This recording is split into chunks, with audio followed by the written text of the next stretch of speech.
านซ้ายมาแล้วมากมายหลายหน้า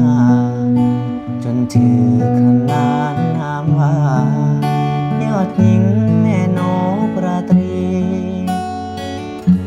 สังคมกีดกันแบ่งสั้นคุณรานารีนางเป็นห้อยดังพลอยนาคีนางเป็นสตรี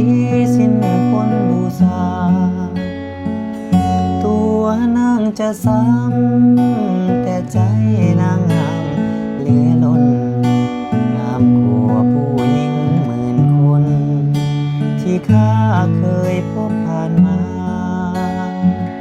ใครจะประนามเหยียดหยามก็ตามเถิดนานางเป็นเพชรที่สูงล้ำค่าที่ฝังกายาอยู่ในเงินตมหัวใจอ้ายนี้ว่างทั้งสี่ห้องจะมอบให้น้องไว้ของหากันสุขสมมีวังน้ำใจไว้ล้างกินสาบขาวต้มมีอ้อมแขนไว้แทนผ้าห่มและสายลมพัดฟิวครวญครางนางเคยผ่านสายมาแล้วมากมายก็สั่งก็จะขอแต่นา